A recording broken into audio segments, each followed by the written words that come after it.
This for the queens, sisters manifesting their dreams. Get your cream by any means and beam with self-esteem.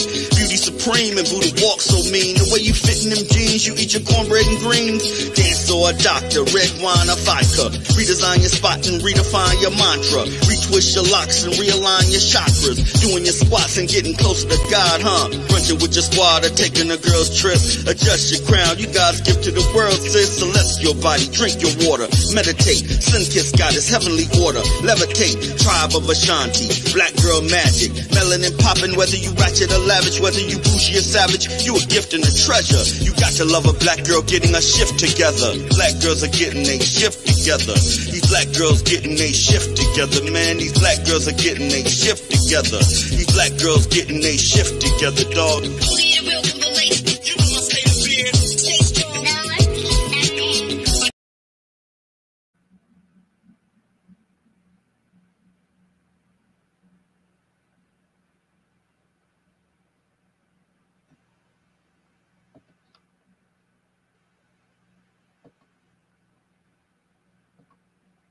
Hello, everyone.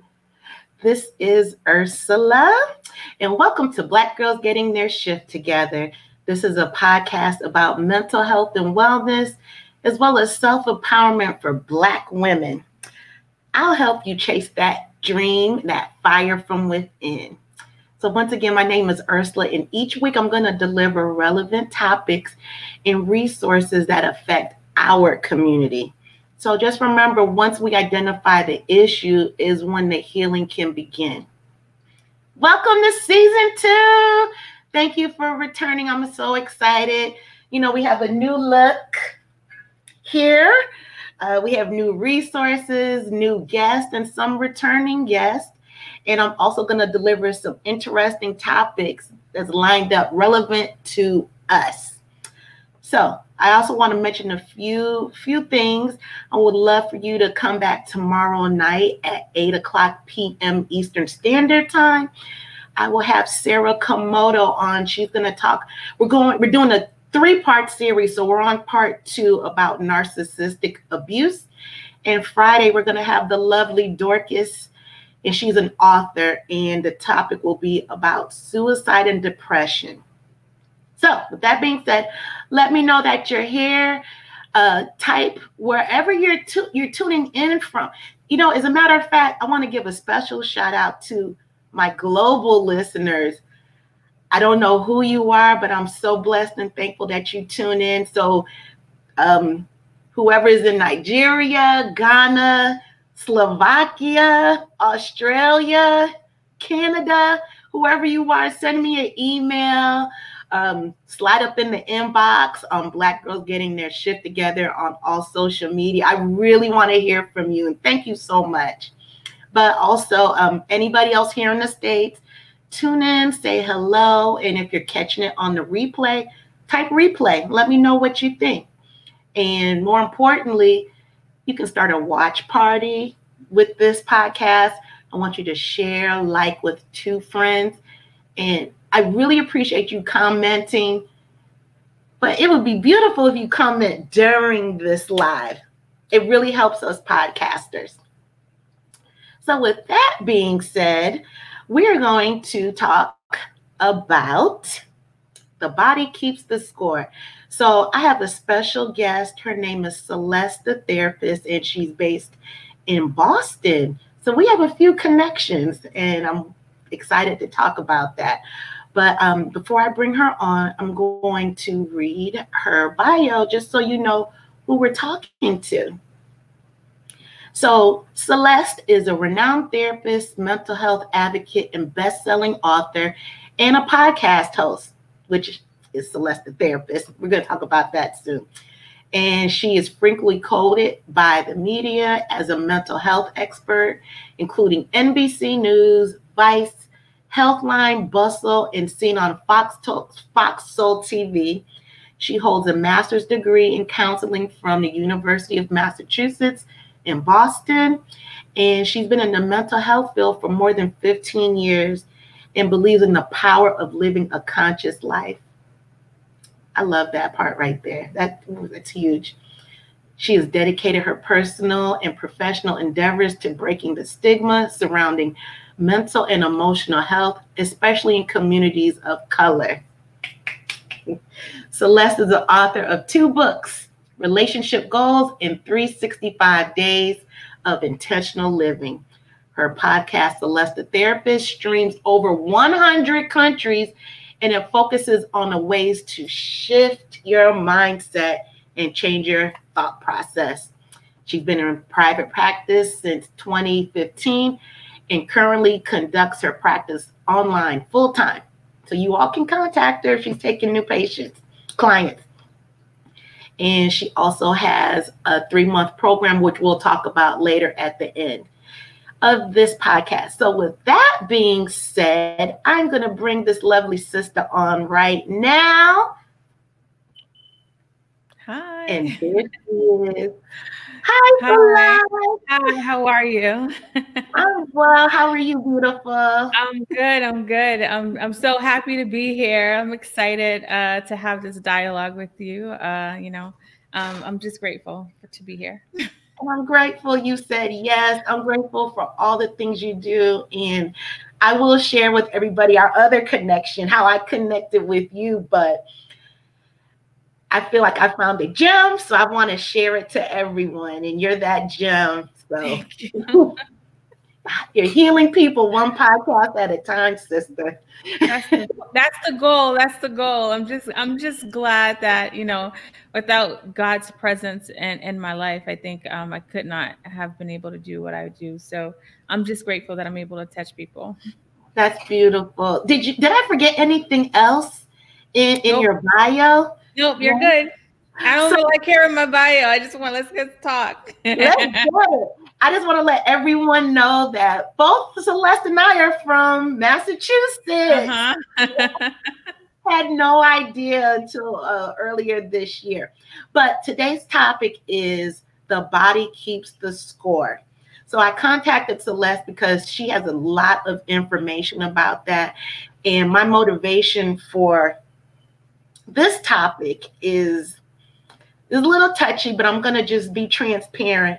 When I was a child, I don't know if I told you this, Celeste, but I grew up in a narcissistic home with narcissistic, abusive parent. And I was taught to quiet myself, be seen and not heard, shut your mouth, don't say anything, go to your room, don't talk to anyone. So over time, I didn't realize it until now that I've learned to silence myself. But I also ended up in the hospital 3 times with severe stomach problems. And I just found out about 12, 15 years ago, my mother told me that nothing was wrong with me. The doctors told her that there was nothing physically wrong with me. So now that I know, since therapy and doing all my inner work, that was stress and it was trauma, So do you find you come across that a lot with your clients? Yeah, believe it or not, a lot of people come to me after going to their doctor, maybe like high blood pressure or some kind of like physical ailment. And, the doctor kind of talks about stress. And then that's when they decide that they want to see a therapist. I think that for a long time, we have, especially people of color, we've been taught to just kind of keep going. We never really had the luxury to stop and listen to our bodies because we got to work and pay the bills and survive. So many of us, we struggle with Black women, heart disease, right? And we're givers. So we struggle with so many ailments and not understanding that it's due to the fact that we're not really listening to our body. Right. Yeah, we're professionals at ignoring it. So for everyone, just to give you a little background, the book that I have thought about this topic for tonight is called The Body Keeps the Score, and it's by Dr. Bessel van der Kolk. And it talks about the brain, mind, and body and the healing of trauma. and the physical consequences that trauma has. So, Celeste, can you give us some examples of different traumas that can impact a person's ability to live a healthy life? Yeah, so any kind of trauma, I think it's probably helpful, like when we talk about trauma, just kind of putting into context, because some people have sat there and told me a traumatic story, and they say it with a straight face, don't even understand that they grew up in a traumatic situation. So things that can affect you, where you develop like PTSD, post-traumatic stress syndrome. And Can you explain to everybody what PTSD means? Yeah. So for a long time, I think people only associated it with like war veterans coming back from war, because we hear this terminology a lot in that context. But anything where, a traumatic situation happens, like, for instance, us watching what happened at Capitol Hill, anything that's traumatic, you can develop PTSD from it. You lose somebody. People, it's not just sexual, physical abuse, like it could be emotional abuse. It could be you witnessing a car accident, right? That's traumatic, and it kind of shocks your body, right, when something like that happens. One example of maybe a couple years ago, I watched somebody get hit by a car. They were okay, but I remember when it was near my job, and I remembered every time I would go by there, I would start to tense up. But because of what I do, I knew that my body was responding to the trauma that I seen, right? And so I had to kind of work through that, talk myself through it, say he's okay. It's okay to cross this light, like everything's okay. Like I had to have that self-dialogue. But so many people deal with trauma and don't acknowledge it. And so their body will hold on to it. And it can hold on to it in your back. It can hold on to it in you can have lung issues, diabetes, like everything's connected. Our mind, our spirit, our physical, like all of it's connected. But at some point in America, we've stigmatized mental health. And so people separate it as if it's different when it's all the same.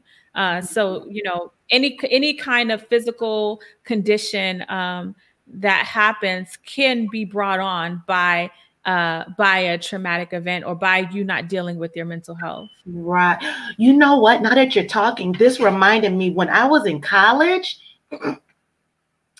I was out somewhere where I should not have been.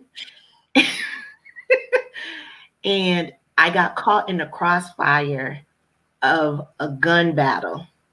And I was in a van. And I remember I looked up and I looked out the van and I saw this college student get killed. He was killed. Mm-hmm. And I saw it.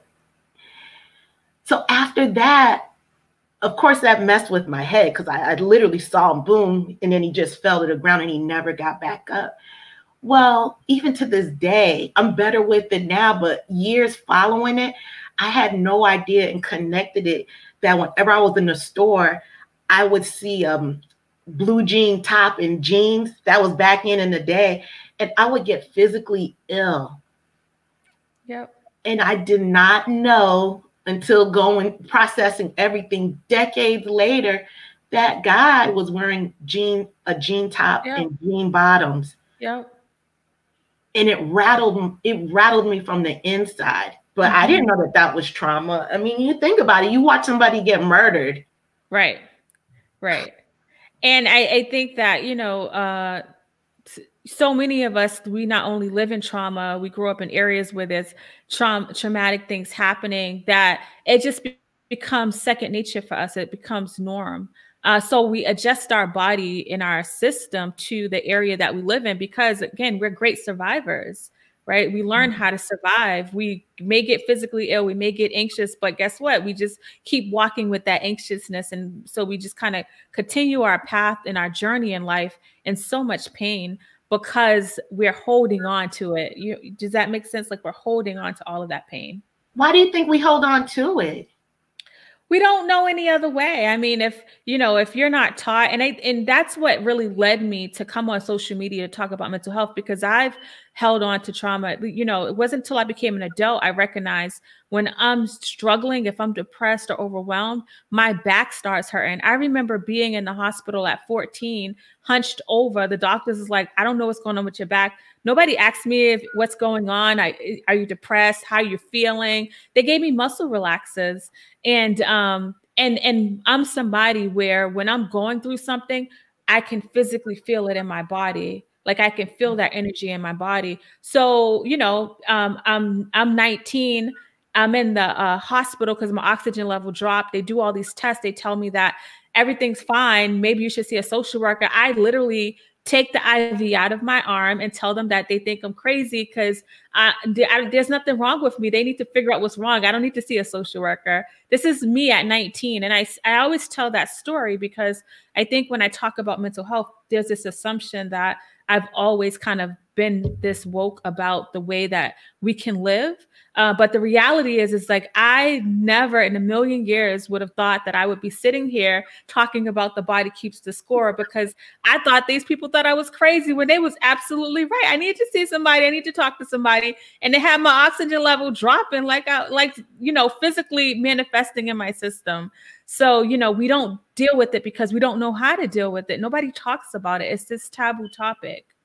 It is extremely taboo. You know, I was just telling a friend about this. I said, how our community, the Black community, you know, we have our thing. Like, well, that's what we do. Don't tell anyone that, you know, that's our business, our culture. But then on the flip side, we don't want to get help for it. No, so we're just walking around literally like emotionally walking dead. But what happens with people in our families that they have issues, they're cast aside, right? You know how that like they're talked about and they're isolated, and we don't want to be isolated. We don't want to be talked about. And so like we've always equated like mental health to a straitjacket or to a psych hospital, and not thinking about it. We don't think about that with physical wellness. We don't be like, oh, we're going to end up in the hospital if I go get a checkup. Like we don't say that, right? And part of that is our culture, not just our own immediate culture, but our society in America. The film industry does not do a great job. The media, when something happens, this schizophrenic person did this. They never say this diabetic person did this, right? If they had diabetes, but if they had schizophrenia, suffer with depression, like that's blasted. But any kind of medical stuff is not blasted. So we really have to really work on understanding what has hindered us from really checking in with ourselves, and really like make a commitment to ourselves to actually put ourselves first, to work on ourselves in a healthy way. I love when you said that, make a commitment to ourselves, because it really is a commitment, because we commit to other things. Why not commit to our own mind, body, and soul? There's the connection is there. Why wouldn't we make a commitment? I know. And nobody's going to be like, yo, Celeste, you're going to go take care of yourself, right? Nobody's going to say that. And for me, like I didn't start going to therapy until I was 25. I'm in school. I'm getting my bachelor's in psychology, right? And that's when I decided to go to therapy. But I was sick and tired of being sick and tired. Like I had to stop and do the work. And I think that, you know, so many people are used to being sick and tired and struggling that they've just chalked it up to that this is life. And, you know, like my goal or my vision is to really touch people and let them know like there's another way to live. You don't have to live the way that you live just because that's the only thing you've been exposed to. Trying to really expose people to other ways of living. Right. Oh, that's so well put. You know, I hear a lot of people, including myself in the past, and this is a very negative mantra. Well, that's how I grew up. Yep. We even excuse behavior, right? We'll be like, well, that's how Ursula is. That's, you know, and so she could keep being toxic with me just because that's the way she is. I got to cut you off at some point if that's what you're going to be doing. So we're notorious for excusing behavior. Exactly. So if I can read a comment here, Terry. Hello, Terry. She said survival trauma could be a survival defense mechanism. Yes, yes. That's my godmother. She's a social worker. My godmother, she's my godmother too now. Yes, it's definitely a defense because our body protected us, right? Like as some people, if they grew up in a traumatic situation, they may not be able to like mentally deal with that and be consciously aware of it, or they may snap. And so our body puts it in the background to really help shield us so that we can survive, right? And as kids, we don't have a lot of choices. This is our environment. But as adults, I'm always going to tell people your healing is your responsibility. And so we really have to remind ourselves that, yes, like my body protected me from like this pain, and that's why I am the way I am. But I no longer have to continue in the same way that I've continued. I no longer need the protection. I really have to work on being present. Yes, I love that, being present. Mm-hmm. So I'd like to share my experience of releasing my trauma. Can you hear me okay? No, I can hear you. Yeah, sorry. I'd like to tell you about my experience about releasing my trauma. Mm-hmm. Well, let me add on another thing. When I was in college, like my early 20s, so the trauma moved from my stomach to my head. And I used to have these severe headaches, the migraines.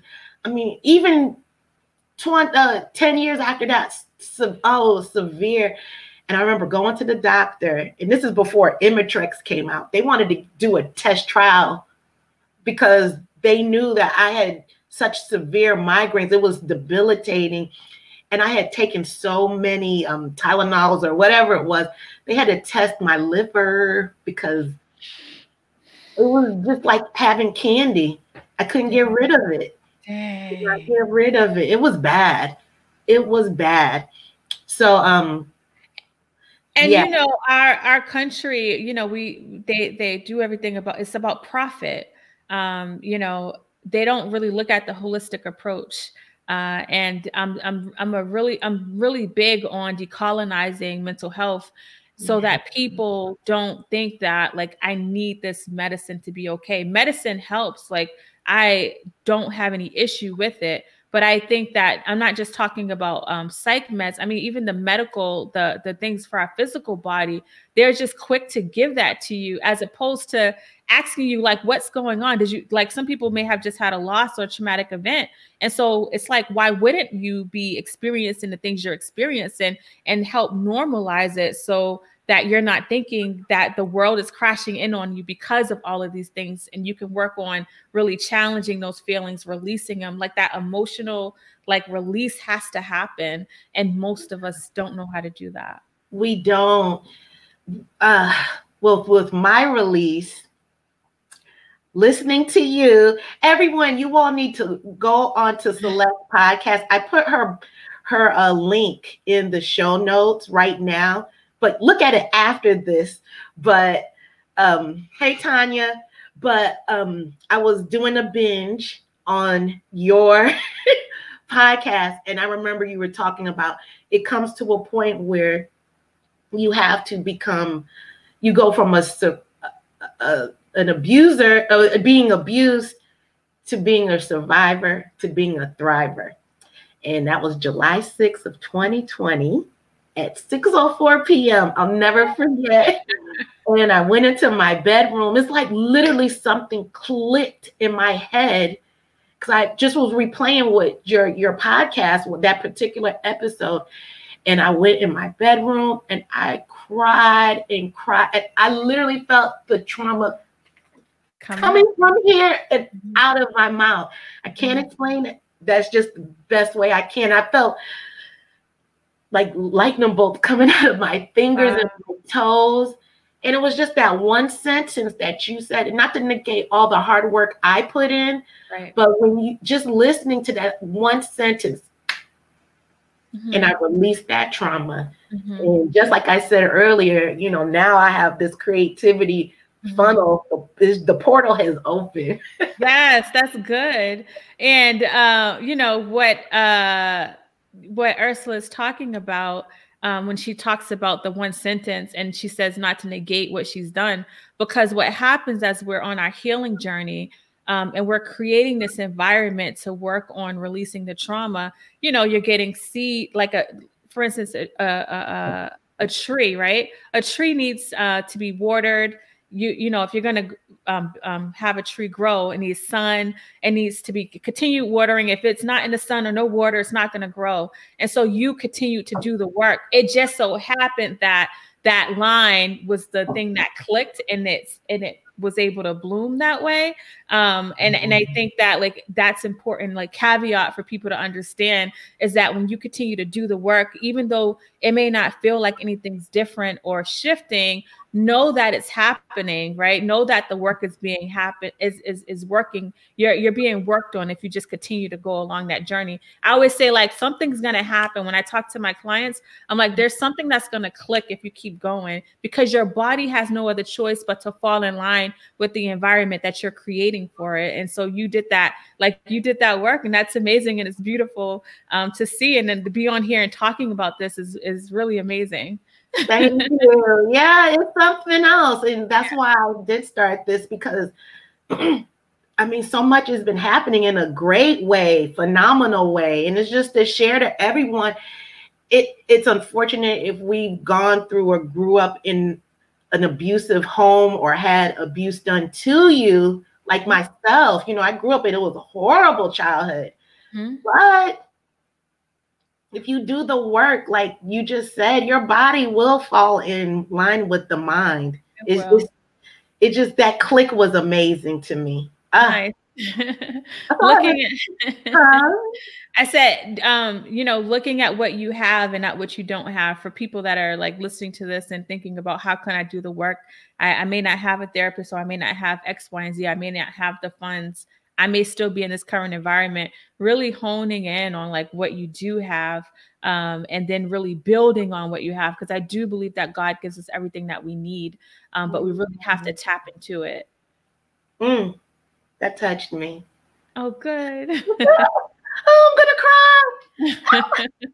But you're right, you know, and there are so many resources out there that even if you do not have the financial ability, I mean, everyone has Facebook. There's a lot of people watching right now. You can go and listen to some Facebook Lives, like Celeste, for instance, or go on her Instagram.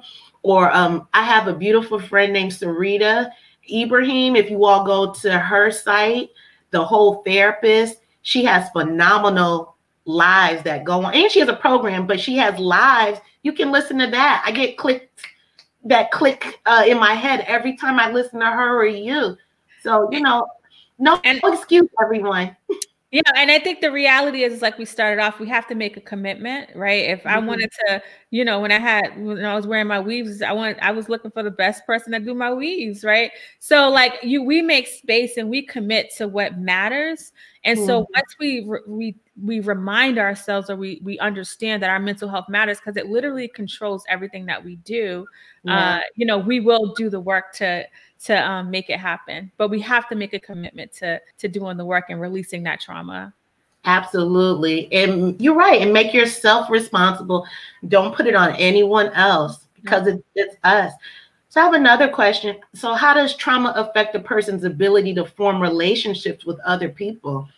So, you know, when I think about trauma, like I grew up in a traumatic situation. My lens was very faulty, right? So I like to use this example. If I had pink glasses on my entire life, I was never able to take them off. I'm going to think that the sky is pink. And you may tell me, no, Celeste, the sky's blue. I'm like, no, it's pink, because that's all I know to be true. If I grew up in trauma, if I grew up as a victim, maybe some of the ways that I engage with people, whether they're romantic, family, or friends, I may feel like I'm being attacked, or I may feel like something's happening to me, because that's the lens I see. That's the way that my brain is looking at things. And so when you don't deal with your trauma, I feel like you don't get to experience life the way God wants us to experience life. We're only experiencing from a hurt place. We're experiencing it from a wounded place.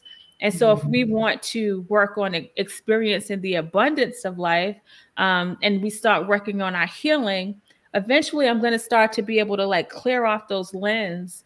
And now I'm not looking at it from my trauma, but I'm actually seeing it clear. I'm seeing the sky's blue, right? And so like when I'm dealing with people and I'm like, no, I'm not like, you got this, you can do this. I'm not like trying to hone it in on them. I'm challenging their thoughts, right? I'm challenging their thoughts so they can start to see it, because I can keep saying the sky's blue, but if they got the pink glasses on, they're never going to see that the sky's blue. And that's why when people are trying to like talk to people that may be struggling and you're like, no, da, da, da, da. Like sometimes it really doesn't help, because like their lens is just so cloudy. So you really working on like clearing that lens so that the relationships you have with people, whether they're romantic, family, or friends, can look different, not just where you may feel like a victim, but maybe you are, because you're allowing so much to happen because that's all you know, coming from a traumatic situation, not understanding boundaries. You know, when you do the work and clear out that like that clutter from your system, the relationships you look at will start to look different, will be reciprocal. You may see that they're not reciprocal, and you may find yourself having to let go of some relationships because it was based off of your trauma. So, you know, I think when we are not coming from a healed place, our relationships really aren't always reciprocal and can be really like, can be toxic at times. Ooh, extremely toxic. But why do people hold on to that trauma so hard? Just like, where is it where that click of the release is? The release doesn't happen if you're not aware. You know, one of the like when I talk about things, one of the things I always want people to learn how to do is be mindful and try to be in the moment. It's hard to release something if you don't know your need to release something, right? If that's what you know, if that's the way your system functions, that's all you know. And so you're never going to get to a place if you can't be mindful of what's taking place. I think when people like this aha moment, when they understand what's taking place, they may hear something, they will begin to start to look at their relationships differently and then start to challenge it. But if all you know is like people use Celeste, that's all they've done my entire life. I'm 38 right now, and if I've never been taught any other way, I'm just going to go around allowing people to use me because that's all I know. Right. And I think that when people are trying to change that, it's actually hard to introduce a healthy thing to your life. You know, I love analogies, and I think that when people are struggling with like a heart condition and they get a new heart, sometimes people's bodies will reject the heart. It's like, why would my body reject a healthy heart if my heart's bad? Because my body's used to this bad heart. Ooh. And so when I think about the systems that we're trying to create, our system may be used to me being used. So me not being used maybe feel hard for me to do. It may be hard for me to say no. And that's where the consistency comes into play, the commitment to yourself.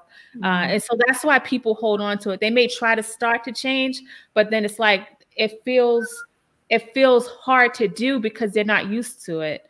And that's why people kind of revert back and continue with their old habits. Yeah, I always call the old habits the warm, ratty, holy blanket, but it keeps you warm. But you know, it's really not serving a purpose. I mean, it's a little bit, but it's really not. And then you hold on to that blanket, but Walmart is right across the street where you can get a new blanket, but it's just too much to get your clothes on and walk across the street. So Terry said we need new experiences to know what's wrong, healthy relations, homeowners, etc. I'm not sure what that part meant, the latter, but the new experience I do get. Yes, we definitely need new experiences, and I think that you know, so many of us have not been exposed to new experiences. And that's why, like, you know, people say like social media, like it's bad. And but I said, social media is bad if you allow it to be bad. A lot of people have been able to get so much mindset shifting just from me being on Periscope when I would come on 5 days a week, right? Mm-hmm. From my podcast, I get so many messages from people that says like, oh my gosh, I started therapy, or you helped me like think about mental health differently. And so like that's a new experience listening to me. And you know, I started my podcast and I had you on my podcast because I wanted people to see, look, other people are doing this. It's not just because I'm a therapist that this is happening. And so if we can just expose ourselves to these new experiences and put ourselves in environments that where we're trying to emulate, where we want to see happen, we may not be there where we want ourselves to be, but it's important for us to place ourselves in these environments. Even if we don't have the physical person in our lives, I think there's too much content out there for us not to work on being committed and work on our healing process. Absolutely. Because prior to this, we didn't know each other. No. And then here I am over here crying my eyes out from this listening to the podcast. It's from a podcast. So yeah. I like that you said that there's no excuse. If you know better, you know better. Even if you take on the healing or not, you know, and it's just how long are you going to stay on the sideline? And coach put me in the game, but then he's like, come on, let's go. But you're like, no, I don't have the right sneakers. Get your ass in the game. Let's go.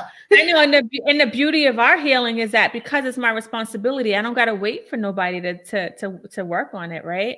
I have to make that commitment to myself. And I think that when, I tell people that, we have committed to surviving because we go to work even when we don't feel like it.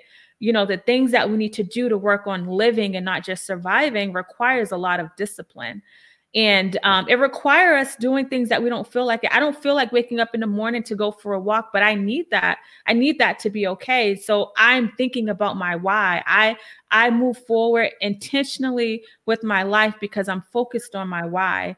And so if we can like hone in on our why, like I want to be healed, I want peace, I don't want to go at the pace of society. Like if we can like really make that declaration, then we start to live accordingly. Like that, I think that's how we win in the game, is if we really make that commitment to ourselves. Exactly. Carla said, healing is a commitment you make to yourself. Yes. Mm-hmm. Mm-hmm. Yeah. And it's one thing just saying it, but it's really making a commitment to it. Because, I mean, words are just that, words, but it's putting that action behind the words. Yep. And so many of us, I love vision boards, but we can write it out. We can vision board it out. But if we're not acting it out, nothing changes if nothing changes. And it's not that we're not capable, right? Because like you said earlier, we make commitments to so many other things. We're more than capable of doing it. We just have to do it for ourselves. Exactly. That's so true. Wow.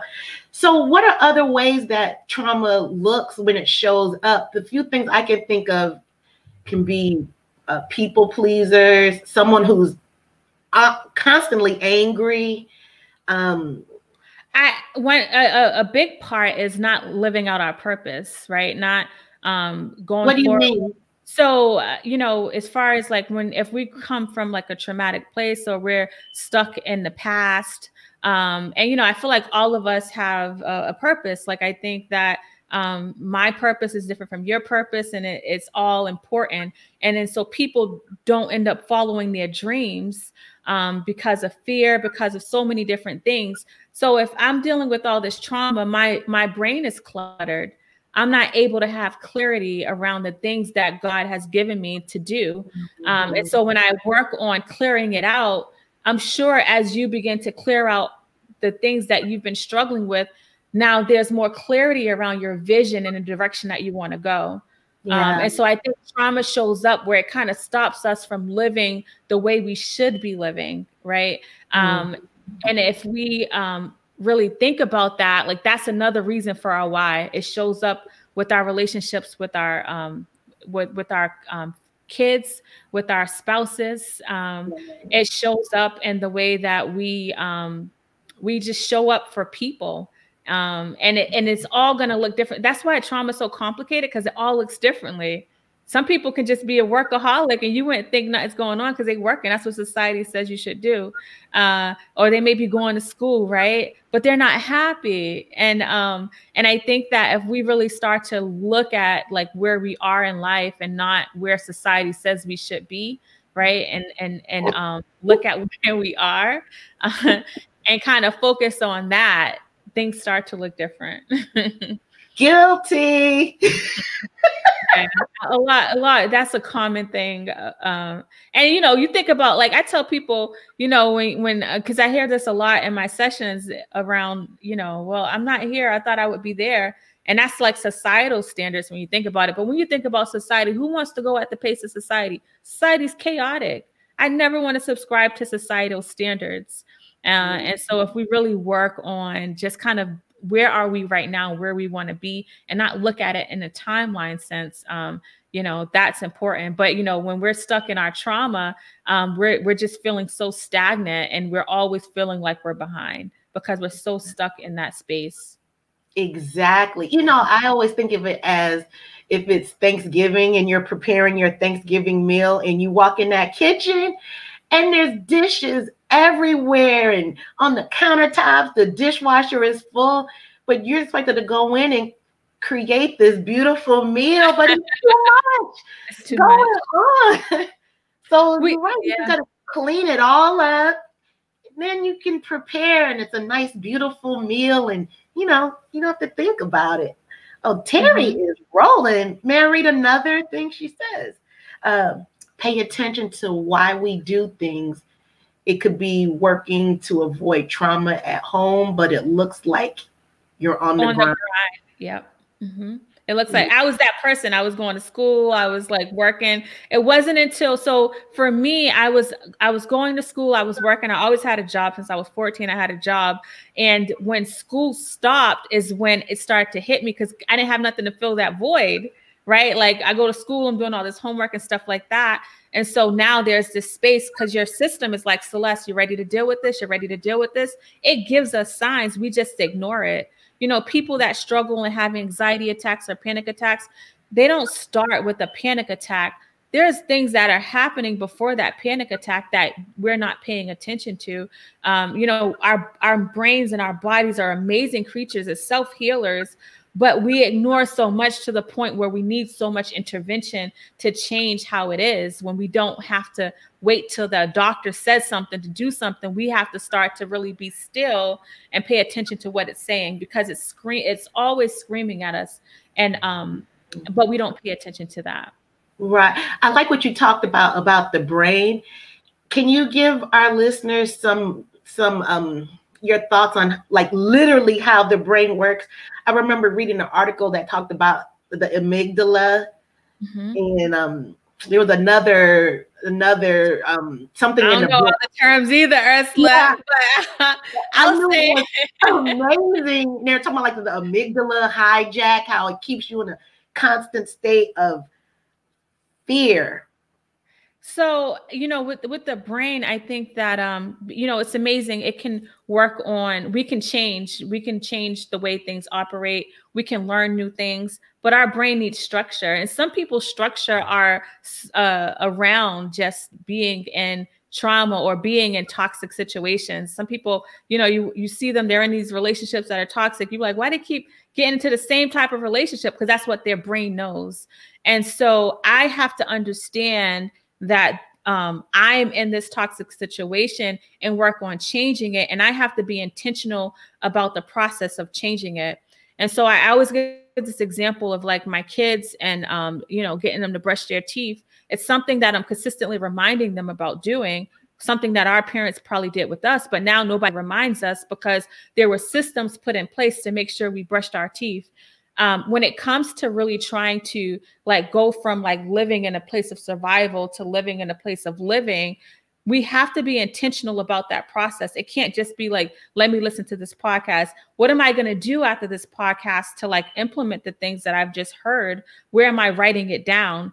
So it's like a feel good message. I grew up in church. Sundays seemed like it was amazing, but Monday through Saturday felt like it was trash, because Sundays there was this environment where I was a part of something and my brain was gravitating towards it. And then I go back into the same old thing. So I think when it comes to the brain, really understand that it has a way to help work on changing it. Don't sell yourself short and tell yourself this is just how I am, or this is just the way life is supposed to be. That's the way your brain knows it now, but your brain can work on shifting it. And that's why I love saying, like, shifting the way you think, because you can really shift it if you put in the work.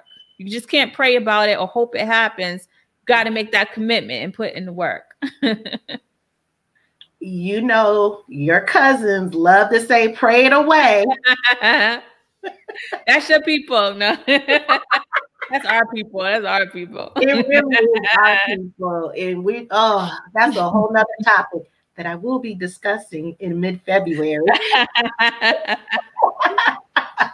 So can you give some examples of how someone can be intentional about shifting the way they think? Yeah. So, one recent thing that I went through a few months ago is I wanted to add more water to my life, and like drinking more water. So I actually put a sticky note on my computer. I didn't just say I want to add more water, right? I put a sticky note on my computer that says, don't forget to drink water. So and I'm on my computer every day for work. So I'm seeing it every day. So when I see it, I have my water next to me. And now, like, I'm always having water, because for a couple of months, I put that system in place. So whatever it is that you're trying to change, you got to name what it is you're trying to work on. You can't deal with anything if you haven't identified it. So once you name it, and then you have to ask yourself, what is my plan? How am I going to get there? When we're looking for a job, we know we need to look at our resume. We need to upload it. We need to call the job. Like, those things come natural for us, because that's what we do to survive. The living part, we really have to utilize the same skills. If I'm late for work every day and I'm about to get fired, I'm going to start setting my alarm for work. Is there an alarm set for the things I say I want to do to live?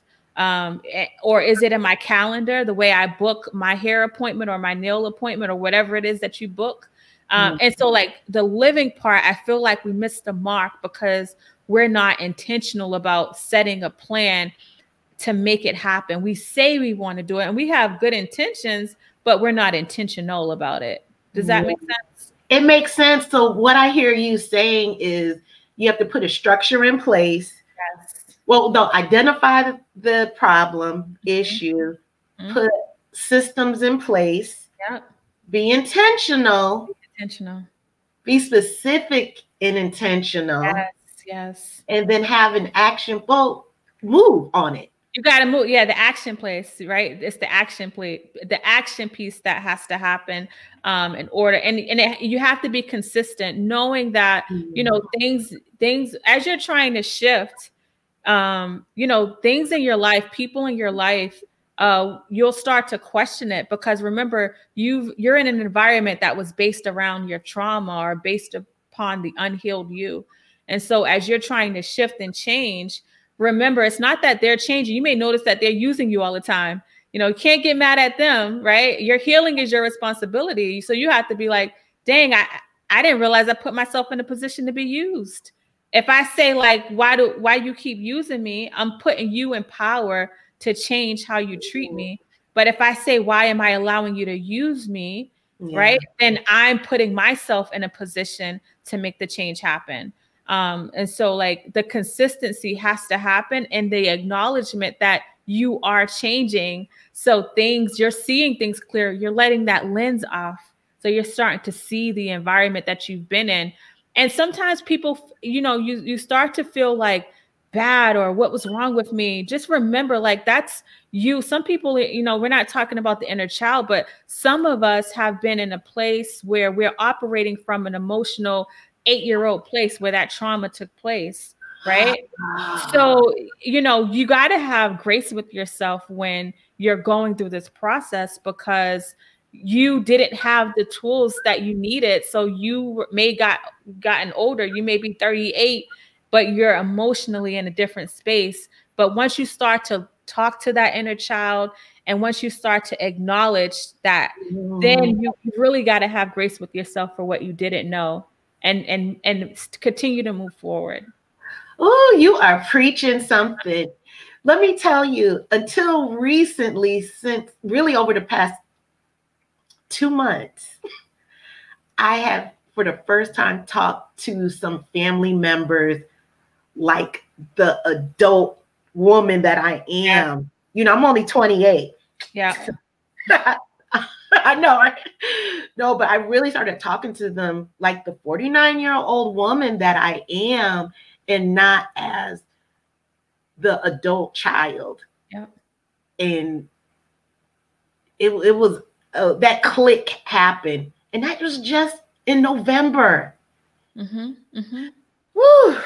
And it's a hard reality. I think some people feel like, man, I wish I had known this before. You know, don't dwell on what you didn't know, and look at what you know to be true now. And you know, that stuck place. It's like if I, you know, I like to use examples. So like here's a box for the listeners. What happens as, you know, we're babies, we're learning how to walk. We don't care if people see us fall. We keep going. And as we keep going, we start to build this box around us, right? And so we really feel trapped. And so like, it's like, why, how could you be 38 operating from a child's space? Because like mentally, like emotionally, I'm trapped, I'm boxed in. And so once you start to heal and unbox yourself, right, and start to realize like, I actually am not stuck. I may feel stuck, but I'm not stuck. And that feeling stuck can really hinder you from saying what you need to say to people, or moving in a direction that you're supposed to be moving in because of that feeling. And so like, that's why that healing process is so amazing. I'm telling you, it is real. And you're right. I felt like I was, and I put myself there. I had an invisible fence, invisible prison around myself. Yeah. And Terry, to answer your question, yes, it shocked them when I presented. It was still respectful, but it was, look, this is what's going on. And my boundaries were set and firm. You're not used to that, but you know, I am now. And I kicked the invisible prison walls down. Yes. And it was like this whole new world. Yes. So let's talk about, we're going to start wrapping it up, but let's talk about some of the things, like if someone wanted to make a shift right now, if they were a Black girl wanted to get their shift together. Yes, yes. What's one thing that they can do right now? So I would say go to google.com. I'm all about free resources. Look up a feelings chart, an emotional wheel that has a really like expansive list of different emotions, and take that in a notebook from the dollar store or a paper, but take that and every single day check in with yourself, asking you, how do I feel, and why am I feeling this? The goal is to start to get yourself back into the moment, to get yourself back into the now. There's power in the now. And I think most of us are either worried about the future or dwelling on the past. And when we do that, we're missing out on the moment. And it's hard to get to any kind of place of working on your healing process if you're not in the moment. And those feelings is where we like, you know, we're not tapped into them, but they're controlling, and a lot of things that we're doing or not doing. So I think that's the first thing that you can do is like get yourself an emotion chart and print it out and start checking in with yourself. Like, how am I feeling? I love that. And for everyone, it does work. It's just, once again, putting pen to paper, because my therapist gave me a feelings chart as well. And I don't admit, and that was the beginning of my sessions. I'm like, do all of that. I do that every first session. You see, I got it in the back right there. This is like my thing. I'm all about feelings. I think that that's the one thing that hinders us. So that's a powerful thing to do. Believe it or not, is to check in with yourself. You know, on one of your podcast episodes, I remember you were talking about, you said that your son wasn't feeling too good. He just wasn't feeling well. And I think you went away on a trip or something, and you were talking him through it. And so I'm at work, you know, and I'm like, wow, let me hear what did she tell him? I'm an adult. I'm like, what is she gonna tell him? Because I'm gonna apply it to myself. But I love what you told him. Do you mind sharing with everybody? No, what that's you fine. Yeah, he's dealing with some anxiety, 9. And well, he not just had, what he's dealing with, but what you told him as far as and then I said, well, why don't you get up and do 25 like jumping jacks? And he said, I don't feel like doing it. He said, I don't feel like it. I said, well, if you don't feel like doing it, then you're choosing, you know, for the anxiety to just sit in your body. And he said, okay, I'm going to do it. And once he did it, afterwards, he said he felt it, like he felt a difference. And he's 9. And, you know, I always feel so like when I only work with adults, but I think about them as children, because I'm telling them the exact same things I tell my kids. You know, it's unfortunate that we're not taught this as, you know, growing up, but, you know, it's so powerful to really work on checking in with yourself. And so like, because of like how much I'm passionate about emotions, like all my kids are quickly to tell me how they feeling real quick. My daughter the other day, she's like, because I was in the middle of cooking and she's asking me all these things. She was like, I could tell you're frustrated because I've been with you my entire life, and she's 8. I've been with you my entire life, so I could tell you're frustrated. So I'm gonna wait and ask you that question. I said, that sounds like a good idea, baby. You can wait. So like we're big on emotions in this house. You know what? I'm gonna share. I haven't told you this. So this was over the summer, and I forgot what I was feeling anxious about, but my anxiety level was extremely high. So I go out on my balcony. I have a nice, very zen area, and I was meditating. I was doing my mindfulness. It wasn't working. That day, it just did not work. So I thought about that episode of what you told your son. Oh, wow. You know, about 1 o'clock in the morning, I was right outside my door doing jumping jacks. Oh, that's so good. And I felt better. Yeah, you're releasing it. You're really releasing it. Yeah, I was like, Ursula, don't even take a shot of nothing. Just go out and just physically just work it out. And that's what I did about 1 o'clock in the morning. I love that so much. You never told me this. I'm telling you, I've really been on everything. The content is so wonderful. Speaking of content, can you show everybody your books that you have? If I had it in front of me, I have. What about the 2 books before? The class that I'm doing. Yes. Oh, so I'm doing 2 classes. So the classes are open 4 times a year. But one is all about love because, you know, that's the one thing that's a mystery to everyone. And we don't talk about it, but we say we want it. And this is by a Black author, Bell Hooks. And then the other class that I do is Healing the Inner Child. I really love talking about reconciling, you know, being made whole is important. But it's a 12-week course where I give weekly homework assignments, and we have monthly live lessons to really help you break things down. So we go through so they're 2 separate classes, but we go through the book within 12 weeks to really break it down. Oh, awesome. Can you share any of your and everybody, I will have this in the show notes, but can you give us your social media, your website? If you could just say it.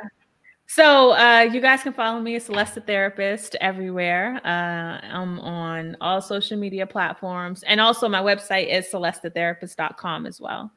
Awesome. Guess what? We're going to wrap it up, but I have a rapid question fire for you. Okay. Oh, gosh. Okay. Okay. Number 1, what's your favorite TikTok that you've done with Bella? And Bella is her daughter, everyone. The dance, you know, we did this little dance because, you know, she could dance. I can't dance. So when we do the dancing, because we do one with dancing and cooking. So the dancing one is like my favorite because I feel like I'd be learning, you know. I never thought I would be that person that would be like, yo, show me how to do this to my kids. I turned into that person. So she's teaching me a little science, so that's good. What's the favorite meal that you and your kids have cooked? Favorite meal, I guess, like pizza. Like we started making them during the quarantines. We have the bread and then we add the toppings on. So I can't buy frozen pizza anymore because it doesn't taste the same. Oh, wow. Yeah. Okay. Last question. When are you going to send me Bella's brownies? Oh, how we got this all about Bella? That girl, she everywhere. She has so much personality. Oh my God, the way she dances. But for real, when she posted those brownies, whatever, oh my God, I'm looking at it. Like my mouth is watering from this. Well, one thing about, I'm big on using what you have. And I think when the quarantine started, I wasn't big on like cooking. I was like, I'm going to hire a chef, la, la, la, la. Quarantine happened and I wanted some food. I went to YouTube. And so Ursula follows me on my personal. So I have all my pages are public, but the mental health one, I literally just talk about mental health, but my personal one, I share parts of my life. And so we started going on YouTube and cooking. I'm not a cook, but people have been DMing me and saying, I'm like challenging them to cook. And I'm like, I go from helping people shift their mindset to shifting the way they cook now. So, I'm like excited about that, but it was just because out of necessity, because things were closed and I needed food. Use what you have, right? YouTube was free. So I popped on YouTube real quick and now I'm over here chefing it up like I'm a real chef. I guess I am now. Yes, you both are. It is nothing like looking at two beautiful brown women, a young lady, and then I'm sure your husband and son are eating everything up. But yeah, like you keep me out of it. They like keep me out of it. That's beautiful. I love everything that you present to the world, and you're just a wonderful soul and a gem that everyone just needs to just check her out. And oh, one last question. I just thought of this. How did it make you feel to be known as one of the top 10 influencers or one of the... My gosh. So Very Well Mind. Yeah, the magazine Very Well Mind had written an article about 10 Black mental health influencers to follow. And I was amongst like other people that were really well known. I don't even know. Usually when I'm in the magazine, they reach out to me for like a comment. So I didn't know this was out. Somebody had shared it with me. So that was exciting because of, all of the work. You've been following me for a while, but for people that don't know, I've been doing this journey for, over like 6 years. And for anybody that is on a path and trying to, and they're a creator, like don't stop, just kind of stay consistent. When I started going on Periscope talking about mental health, nobody was coming into the space to listen to me talk. I just was like, I want to put this information out there. And I started to be consistent. And so one of the things about me is I'm very consistent. So that was like a real honor to like have that happen. I was extremely grateful and excited about that. That was really a highlight last year of my journey. When I saw that, I was like, go ahead, Celeste. I was like, but I get it now. Did you want to leave with any parting words? What I say on the end of my podcast, if anything we say resonates for you, understand you have the power to make the change, but you just have to have faith to believe in yourself. And when you have faith, no one can ever take that away from you. Thank you guys. So that was wonderful. Thank you, Celeste, for everything. And just in closing, I want to thank everybody for joining us tonight on Black Girls Getting Their Shift Together. Make sure you visit my podcast under the same name. And I'm on all social medias as Black Girls Getting Their Shift Together, as well as my YouTube channel. So subscribe when you see it. And make sure you tell 2 friends about it so that you won't miss anything, any content that I publish. So I'll be back tomorrow at 8 p.m. Come and join me. And just remember, if anything made your soul vibrate, slip in that DM, let me know. And remember, once you can identify what the problem is when you start to heal. On that note, thank you, Celeste. Thank you so much. Thank you, everyone, for tuning in and all your wonderful comments. And Terry said that we were great and inspiring. We'll let Terry have the last word. Good night, everyone. See you tomorrow.